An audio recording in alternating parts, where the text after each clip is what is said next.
Do you want me to help you sell your coins? I'm going to do that in this video. Now, first off, I want everyone to come over to CoinZip. There's coin shows this week, January 18th and 19th of 2020. CoinZip is doing some videos on some of their auctions. So I do encourage you to go over to CoinZip and check that out. So I read through my comments. Facebook, YouTube, I get emails and messages, people wanting me to sell their coins, or they say I have these dates. You know, basically what they see in the video, or at least what they see on the front of the video. Sometimes I wonder if they've even watched the video because I do explain this. So I'm hoping that if you have old coins to sell, or you have some of the dates you've seen in my videos, that you're actually watching this video. And I'm not sure, I try to do loud translations or whatever, so please make use of that and try to pay attention to what I'm saying here. Before you can sell a coin, or before a dealer like me would even think of buying your coin, the value has to be determined. Now, what I'm seeing from a lot of people are common pocket change from the United States. So American pocket change. I have right here a little tray. This is kind of our slush tray in case we need to do some change if we're figuring up, change in a transaction. And in this tray, I can pull out a 1992, and it's not a close AM. It's a 1992 D cent. I've got that. I can pull out a dime, 1991. And I can go through this and pick out 1989. I've got or earlier memorials. I even have, some oddities, some weird stuff. Nickels, 1942. And with that, if I took this change based off of all the comments that I see and questions that I get asked about buying and selling coins, we go over to a Google search. And what we'll do is that what I've just pulled out of here, I have a 1942, and it's the type 1. It's not silver. It doesn't have a mint mark, which is normal. Mint mark just means it was struck at Philadelphia. So we'll type in 1942 nickel value. And now we'll put no mint mark. So once you do that, over on the right-hand side, you're going to see ads. One of them is listed for $1,200. One of them is for $425. Don't do that. Don't do this in a Google search at all. Never.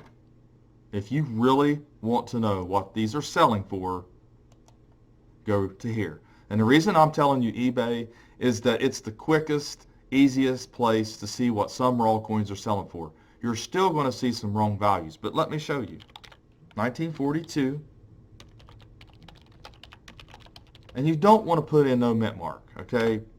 There's people that still think no mint mark's worth a bunch of money. You don't want to just stop here, though, okay? You can see what you can buy it for, $1.67, $2.99, but you really want to come over here. Not what people's trying to sell it for. Come over here to sold auctions.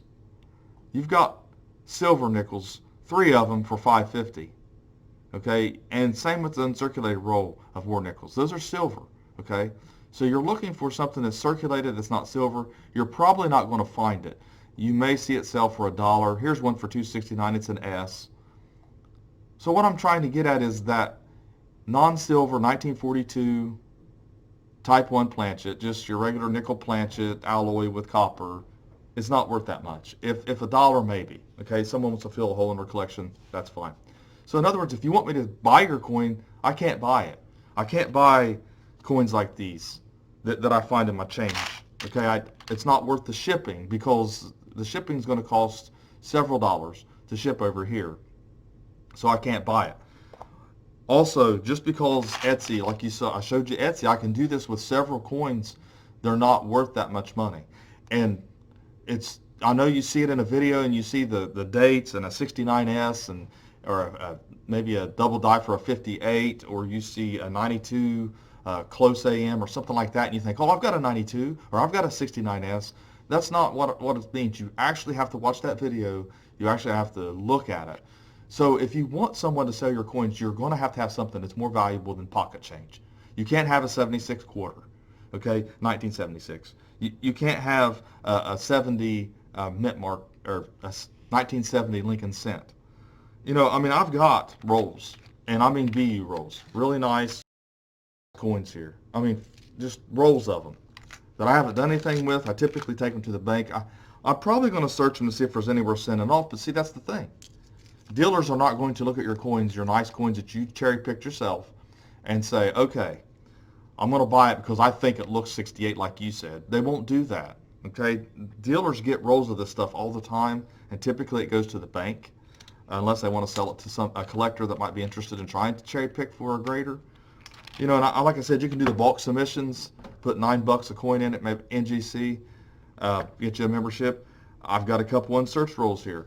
1970, and I think that's a 74, 76 or something like that. So I've got those, you know, I can go through and I can look at. So I've got all that stuff. You know, dealers have this kind of inventory. Another thing, I see this a lot, a 1943 wheat cent, which is steel, on a steel planchet. The only ones that are worth anything or a lot of money is if they grade 68 or higher, obviously, or if they're on a copper planchet. I have literally here a 43D original roll that I opened, and I looked through them, and they're really nice coins. They're not replated. They're really nice. Now, that roll is worth about $200, $250, okay? I can send it off and see how many of them come back, you know, 68 or 67. I might not get any of those grades. None of those grades may be in that roll, okay? But yet what I'm trying to get at is that I could probably get $5 a coin, maybe a couple dollars on some of them, but I might be able to do that. Now, if I sent them off and had them graded and they've got 65 and up, I can get $15 to $20 out of them. So at that point, though, when I do that, I'm going to have a lot of money in those coins, you know, in the first place. So if you want me to sell your coins, you're more likely need to be in the United States. You'll need to be able to bring your coins into my shop so that I can look at them in hand. Or you're going to have silver, 1964 quarter, dime, or a $50 and back, or a $50 from 65 to 70. That's something that I would be interested in buying. Also, any silver dollars from, you know, 1921 and back for Morgans, 1935 and back for peace dollars. Anything in the 70s, unless it's a 76 silver set, you know, special, or an Ike dollar in a blue envelope, or an Ike dollar in a brown box, you know, in that little plastic holder, really, dealer's not going to be interested in it unless it's a Met set or proof set. You know, you'll buy that kind of stuff. But just stuff you found in your change, and because you saw the date online and you saw it in a video, that doesn't make it worth money. It's just not worth the time. It's not worth the money to send it. It's stuff that we spend. I'm trying to be as simple as possible in this because I know some of you may not know English that well, and I get that. But if you have, you know, coins like this, they're just not worth that much. You know, so I wouldn't be interested in buying them or selling them, and no dealer is going to be interested in them.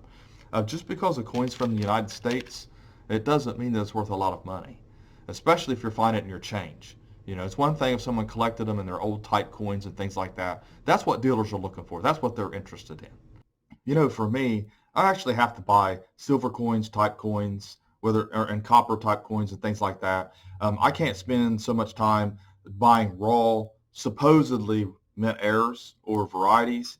You know, someone walked in the door with a 69S double die, sure.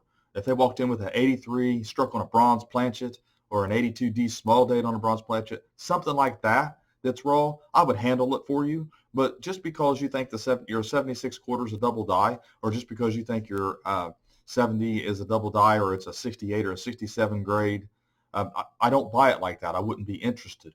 But if you did have coins that you wanted to sell, all you have to do is email me a list of what you have. I can ask for some pictures. We can get on the phone and we can actually talk about it. You know, and I'm more interested in buying the collections and some older accumulations, but not just stuff you pull out of your change and you think's an error. I just wouldn't be interested in that kind of thing. So anyways, I hope this kind of cleared it up for everyone maybe that's watching this, that post this. You know, if you're posting it and you really need help, I get it. But if you're posting it just to spam my comments, you know, that's not a good thing to do either. That's actually a really bad thing to do. Over here in America, we don't do that. That's not the correct way of conducting business. Telling people to call your WhatsApp number and all that, that's not right. That's not how we do it, okay?